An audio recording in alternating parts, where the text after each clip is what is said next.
एक automated system उसे बताती है कि तुम 120 साल से नींद में थे और सिर्फ 4 महीने में ये शिप होम स्टेट 2 पहुंच जाएगा। तब तक तुम इस शानदार शिप की लग्जरी एंजॉय कर सकते हो। जिम को उसकी आईडी बैंड, उसका केबिन और मेन ड्यूटीज के बारे में बताया जाता है जो उसे होम स्टेट 2 पहुंचने से पहले पूरी करनी होगी। जिम तैयार होकर शिप के दूसरे पैसेंजर से मिलने जाता है। वो बड़ा एक्साइटेड होता है लेकिन जरा नर्वस भी दिखता है। वहाँ होलोग्राम के द्वारा उसे बताया जाता है कि पृथ्वी में जनसंख्या बहुत बढ़ गई और हर चीज की कीमत आसमान छूने लगी है, इसलिए वहाँ रहना बहुत मुश्किल हो रहा है। वो बताती है कि तुम इस सेशन के अंत में अपने सवाल पूछ सकते हो, पर जिम लगातार यही पूछ रहा होता है कि यहाँ मैं अकेला क्यों हूँ, लेकिन होलोग्राम उसका कोई जवाब नहीं देती और जिम बाकी लोगों को ढूंढने चला जाता है। फिर वो शिप के मेन एरिया में पहुंचता है लेकिन वहाँ भी कोई नहीं होता। फिर वो एक ऑटोमेटेड इन्फॉर्मेशन डेस्क से पूछता है मुझे किसी इंसान से बात करनी है। वो जिम को एक स्टेवार्ड के पास भेजता है पर वहाँ भी कोई नहीं होता। अब जिम शिप के कैप्टन से मिलना चाहता है पर जब वो कैप्टन ब्रिज पर पहुंचता है तो देखता है कि सभी क्रू मेंबर्स नींद में है, यानी हिबरनेशन में है। फिर वो ऑब्जर्वेटरी में जाकर देखता है तो पता चलता है कि शिप को होम स्टेट 2 पहुंचने में 90 साल लगेंगे। दरअसल वो अपने समय से पहले ही जाग गया है। अब वो मेन एरिया में जाकर पूछता है कि मुझे वापस हिबरनेशन में जाने के लिए क्या करना होगा। फिर कम्युनिकेशन सिस्टम से उसे पता चलता है कि पृथ्वी पर कॉल कनेक्ट करने की कीमत बहुत ज्यादा है, इसलिए तुम्हें उसके जवाब मिलने में लगभग 55 साल लग जाएंगे। ये सुनकर तो जिम टूट ही जाता है। फिर वो शिप में घूमने लगता है तो उसे शिप के बार में एक बारटेंडर दिखता है। अब जिम उसे ड्रिंक मांगता है। जब वो ड्रिंक देना चाहता है तो जिम रियलाइज कर लेता है कि यह इंसान नहीं बल्कि आर्थर नाम का एक एंड्रॉइड है। जिम उससे मदद मांगने की कोशिश करता है लेकिन आर्थर को शिप की कोई जानकारी नहीं होती। अब अगले दिन जिम कैफेटेरिया में जाता है और वहाँ पर सारे अच्छे डिशेस गोल्ड क्लास पैसेंजर्स के लिए रिजर्व होते हैं। जिम को सिर्फ कॉफी पीकर ही काम चलाना पड़ जाता है। फिर वो कुछ टूल्स ढूंढकर अपना हिबरनेशन पॉड ठीक करता है और उसके अंदर लेट जाता है, लेकिन हिबरनेशन पॉड अब भी काम नहीं करता। शिप में हर तरफ कोई ना कोई खराबी होती रहती है। वो तंग आकर आर्थर से बात करने जाता है। आर्थर उसे एडवाइस देता है कि तुम किसी गोल्ड क्लास रूम में जाकर एंजॉय करो। जिम वहाँ के रेस्टोरेंट्स, गेम, एंटरटेनमेंट वगैरह ट्राई करता है लेकिन वो बहुत देर इन चीजों को एंजॉय नहीं कर पाता। एक दिन वो नशे में एक जगह पहुंचता है जहाँ स्पेस सूट्स रखे हुए हैं। जिम सूट पहनकर एयरलॉक का दरवाजा खोलकर बाहर ही चला जाता है। वहाँ का नजारा देखकर वो दंग रह जाता है। फिर वो अपने बूट्स का मैग्नेट रिलीज करता है और स्पेस में तैरने लगता है। वो बहुत ही बेकार फील करता है और अंदर आकर अपने सूट उतारता है। फिर वो बिना सूट के बाहर जाकर मर ही जाना चाहता है, पर आखिरी मोमेंट में वो अपना इरादा बदलकर अंदर आ जाता है और गलती से एक बोतल पर गिर जाता है। जब वो उठता है तो एक पॉड में अरोरा नाम की औरत को देखता है। उसके बाद वो डायरेक्टरी में उसकी फाइल्स ढूंढता है और उसका पैसेंजर इंटरव्यू सुनता है। फिर वो बार में जाकर आर्थर को अरोरा के बारे में बताता है। जिम को खुद पर तरस भी आता है क्योंकि वो एक बेहतरीन लाइफ की तलाश में दूसरे प्लेनेट पर जा रहा था, लेकिन वो समय से पहले ही जाग गया। इतना ही नहीं, वो अरोरा की और अट्रैक्टेड भी होता है लेकिन उससे बात भी नहीं कर सकता क्योंकि वो हिबरनेशन में है। इस तरह दिन गुजरते हैं और जिम अब अकेलेपन से तंग आ चुका है, इसीलिए वो अरोरा के पॉड को एक्टिवेट कर देता है। जब अरोरा हिबरनेशन से बाहर आ रही होती है तो जिम छुप कर अपने केबल में चला जाता है। कुछ देर बाद जिम मेन एरिया में जाकर देखता है तो अरोरा वहीं पर होती है। वो बहुत कंफ्यूज होती है। दरअसल जब 1 साल पहले जिम अपने हिबरनेशन पॉड से उठा था तो वो भी इतना ही कंफ्यूज था। अब जिम उसे बताता है कि सिर्फ हम दोनों समय से पहले उठ गए। वो अरोरा को फिर ऑब्जर्वेटरी में ले जाकर बताता है कि शिप के क्रू मेंबर्स और मेन कमांड अब तक नींद में है। अरोरा घबरा जाती है और फिर से अपने पॉड में जाना चाहती है। तभी जिम कहता है कि इस शिप में ऐसा कोई भी इक्विपमेंट्स नहीं है जिससे हम वापस हिबरनेशन में जा सके। अरोरा परेशान हो जाती है कि अब वो होम स्टेट 2 पर नहीं पहुंच पाएंगे। उसे जिम के लिए बुरा लगता है क्योंकि वो 1 साल से इस शिप में अकेला जी रहा था। जिम अरोरा को आराम करने के लिए कहता है क्योंकि वो अभी अभी हिबरनेशन पॉड से बाहर निकली है। अब जिम अपनी हरकतों पर गिल्टी फील करता है। वो बार में जाकर आर्थर से कहता है तुम अरोरा को मत बताना कि मैंने उसके पॉड को जानबूझकर एक्टिवेट किया था। अगले दिन अरोरा मेन एरिया में जाकर हिबरनेशन पॉड के बारे में कुछ इन्फॉर्मेशन मांगती है। तभी जिम वहाँ पर आता है और दोनों ब्रेकफास्ट करने लग जाते हैं। तभी इन्फॉर्मेशन डेस्क में कोई गड़बड़ी होने लग जाती है। कैफेटेरिया में अरोरा रियलाइज करती है कि जिम 1 साल से एक ही मेन्यू आइटम खा रहा है। वो जिम पर तरस खाकर अपना गोल्ड क्लास ब्रेकफास्ट उसके साथ शेयर करती है। उसे यकीन है कि वे किसी तरह पॉड के अंदर वापस जाकर हिबरनेट कर सकते हैं। वो कुछ रिसर्च डॉक्यूमेंट्स को पढ़ती है और फिर क्रू मेंबर्स के हिबरनेशन चैम्बर का दरवाजा तोड़ने की कोशिश करती है। जिम देखता है कि शिप में और भी कई सिस्टम्स डाउन हो रहे हैं। अरोरा धीरे धीरे अपनी रियलिटी को स्वीकार कर लेती है और रोज शिप में जॉगिंग, स्विमिंग, ये सब कुछ करने लग जाती है। वो अपनी राइटिंग भी शुरू कर देती है। वो जिम से पूछती है कि तुम होम स्टेट 2 क्यों जाना चाहते हो। पहले तो वो कहता है कि मेरी कंपनी इस ट्रिप को स्पॉन्सर कर रही है इसलिए, लेकिन बाद में वो सच बताता है कि पृथ्वी पर मैं खुद को एक लूजर फील करता हूँ। कम से कम होम स्टेट 2 में कुछ कर दिखाना चाहता हूँ, यही मेरा मकसद है। अरोरा बताती है कि वो इस शिप के बाकी पैसेंजर से बिल्कुल अलग है क्योंकि उसके पास इस ट्रिप का रिटर्न टिकट भी है। उसका प्लान था कि वो होम स्टेट 2 में 1 साल रहकर पृथ्वी पर वापस लौट आएगी और वो पहली जर्नलिस्ट होगी जो होम स्टेट 2 के रियल लाइफ एक्सपीरियंस के बारे में लिख पाएगी। ऐसा करके वो अपने लिए एक अलग पहचान बनाएगी। ये सब कुछ उसने सोचा हुआ था, लेकिन वक्त के जाते जाते वो भी गिव अप करने लगती है। अब जिम उसका मूड ठीक करने के लिए उसको डांसिंग, सिनेमा, बास्केटबॉल कोर्ट वगैरह में लेके जाता है। फिर वो अरोरा को आर्थर से मिलाता है। अरोरा जरा रिलैक्स फील करती है लेकिन जल्दी वो रियलाइज करती है कि ये एक डेड एंड है और वो चली जाती है। जिम आर्थर के साथ अकेला होता है और खुद को कोसता है कि मैंने इतनी एम्बिशियस लड़की की लाइफ बर्बाद कर दी। अरोरा ऑब्जर्वेटरी में जाती है तो वहाँ जिम ने उसके लिए क्राइसलर बिल्डिंग का मिनिएचर बना के रखा होता है। वो एक पल के लिए खुश हो जाती है। फिर दोनों बार में डेट करने जाते हैं और डिनर के बाद अपनी लाइफ की कई बातें शेयर करते हैं। अरोरा कहती है कि जब मैं टीनेज की थी तो मेरे पापा चल बसे।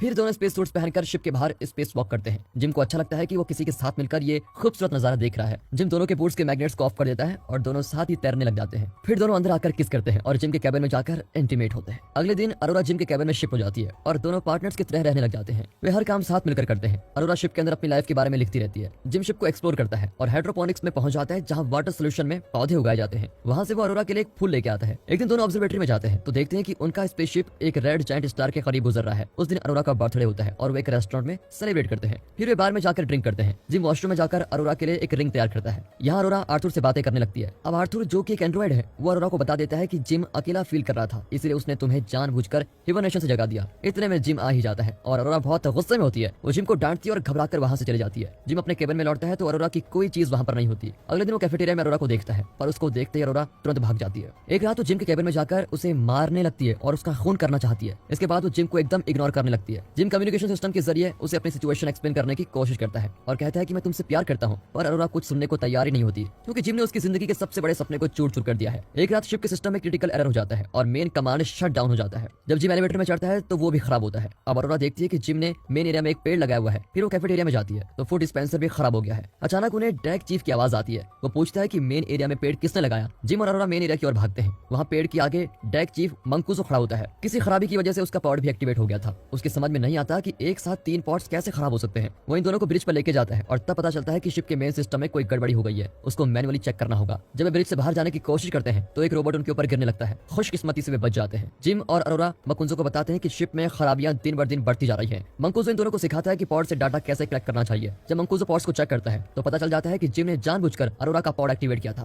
वो जिम को डांटता है कि तुमने ऐसा क्यों किया। फिर वो ब्रिज पर जाकर कलेक्ट किए गए डाटा को चेक करता है। अरोरा के पूछने पर मंकूजो बताता है कि अब तुम पॉड के अंदर वापस नहीं जा सकती। तभी जिम एक और टूटा हुआ रोबोट लेके आता है। अब मंकूजो को हिबरनेशन सिकनेस होने लगती है और वो आराम करने जाता है, पर अचानक वो खांसने लगता है और मुंह से उसके खून निकलता है। उसी रात अरोरा को नींद नहीं आती और वो स्विम करने जाती है। अचानक पूरे शिप में ग्रेविटी लॉस होती है और स्विमिंग पूल का पानी ऊपर उठ जाता है और अरोरा डूबने लग जाती है। कुछ ही देर में ग्रेविटी रीसेट हो जाती है और अरोरा बड़ी मुश्किल से जिंदा बचती है। अब तीनों ब्रिज पर हर सिस्टम को चेक करते हैं और पता लगाते हैं कि 2 साल पहले सिस्टम की कोई गलती हुई थी, जिसके कारण शिप के हर सिस्टम खराब हो गया। उन्हें उस एरर को ढूंढकर उसको ठीक करना होगा, वरना इस स्पेसशिप के सारे मेन सिस्टम्स ठप हो जाएंगे और ये शिप होमस्टे 2 पर कभी नहीं पहुंच पाएगा। वे सिस्टम चेक करने में लगे होते हैं कि अचानक मंकूजो बेहोश हो जाता है। फिर दोनों मिलकर उसको मेडिकल एरिया में लेके जाते हैं। मंकूजो धीरे धीरे मर रहा होता है, लेकिन उसका कोई इलाज ही नहीं है। कुछ देर बाद मंकूजो जिम को अपना आईडी ब्रेसलेट देकर कहता है कि किसी तरह इस शिप को बचा लो। इतना कहकर वो मर जाता है। तभी अचानक सारे लाइट्स लाल हो जाते हैं और शिप हिलने लगती है। जिम और अरोरा इंजीनियरिंग एरिया की ओर भागते हैं, लेकिन तभी फिर से ग्रेविटी फेलियर होता है। लगातार ग्रेविटी फेल होने से आर्थर भी ठीक से काम नहीं करता और जिम उसको डीएक्टिवेट कर देता है। फिर दोनों इंजीनियरिंग एरिया में जाकर देखते हैं कि प्रॉब्लम पावर प्लांट में है। जैसे वे प्लांट का हैच खोलते हैं तो प्रेशर की वजह से अरोरा अंदर खींची चली जाती है। दरअसल एक एस्टेरॉइड की वजह से शिप का ये एरिया डैमेज हो गया था। जिम हैच को कसकर पकड़ लेता है, पर ज्यादा देर तक टिक नहीं पाता। फिर बड़ी मुश्किल से दोनों मिलकर उस डैमेज को सील कर देते हैं। तब जिम पता लगाता है कि किसी दूसरी जगह पर भी डैमेज हुआ है। दोनों मीटियोर की ट्रैजेक्टरी को चेक करते हैं तो पता चलता है कि रिएक्टर कंट्रोल कंप्यूटर भी डैमेज हो चुका है। दोनों मिलकर उसके रिप्लेसमेंट पार्ट्स ढूंढते हैं और आखिर उसको फिक्स कर देते हैं, लेकिन वो फिर फेल हो जाता है। अब रिएक्टर को ठंडा करने के लिए उन्हें शिप के बाहर का वेंट डोर खोलना पड़ेगा। दोनों एयरलॉक पर जाकर रुकते हैं। जिम अरोरा को मंकूजो का आईडी ब्रेसलेट देता है और कहता है कि शायद मैं लौट कर नहीं आऊं। अरोरा उसको स्पेस सूट पहनाकर कहती है कि तुम जरूर लौट आओगे, मैं तुम्हारे बिना इस शिप में नहीं रह सकती। जिम के जाने के बाद अरोरा वापस रिएक्टर पर पहुंचती है, जहां तापमान क्रिटिकल लेवल पर पहुंच गया है। रिएक्टर का एक बोल्ट प्रेशर की वजह से अरोरा के हाथ पर आकर गिरता है। जिम बाहर से वेंट का दरवाजा ढूंढ लेता है। जब वो दरवाजा खोलने की कोशिश करता है तो रिएक्टर रूम का तापमान और बढ़ जाता है। वो अरोरा को बताता है कि रिएक्टर को ठंडा करने के लिए मुझे दरवाजे को मैनुअली पकड़ कर रखना पड़ेगा। अरोरा को ये ठीक नहीं लगता, लेकिन और कोई रास्ता न पाकर जिम अपने प्लान के हिसाब से दरवाजा पकड़ कर रखता है। वो अरोरा को बताता है कि रिएक्टर को वेंट करने दो। अरोरा जिम को खोना नहीं चाहती। इस पर दोनों में बहस होती है और आखिर में जिम कहता है कि हमें बाकी पैसेंजर्स को बचाना होगा। ये सुनकर अरोरा रिएक्टर को वेंट करती है। ये प्रोसेस सफल होता है, लेकिन रिएक्टर से निकला हुआ धुआं जिम को धक्का देकर दूर फेंक देता है। इस इंपैक्ट से उसकी रस्सी भी टूट जाती है। अब उसके सूट का प्रेशर भी घटने लगता है। जब वो अरोरा को ये इन्फॉर्मेशन देता है तो वो तुरंत दूसरा सूट पहनकर उसको बचाने के लिए बाहर जाती है। जिम फिर से उससे माफी मांगता है। इसी बीच अरोरा तैरने लगती है और जिम की रस्सी पकड़ने की कोशिश करती है, पर अरोरा की रस्सी छोटी पड़ जाती है। फिर भी वो अपनी पूरी कोशिश जारी रखती है और बड़ी मुश्किल से जिम की रस्सी पकड़कर उसको अंदर लेके आती है। वो फिर उसको मेडिकल एरिया में लेके जाती है तो पता चलता है कि वो मर चुका है। पर अरोरा मंकूजो का आईडी ब्रेसलेट यूज करके उसे रिवाइव करने की कोशिश करती है। अब ऑटोमेटिक मेडिकल पॉड अपना काम शुरू करता है और जिम को रिवाइव कर देता है। तब अरोरा कहती है कि मैंने तुम्हें माफ कर दिया। फिर अरोरा आर्थर को भी ठीक कर देती है और वे मंकूजो के शरीर को पूरी इज्जत के साथ स्पेस में डिस्पोज कर देते हैं। जिम अरोरा को मेडिकल एरिया में जाकर बताता है कि मैंने मेडिकल पॉड को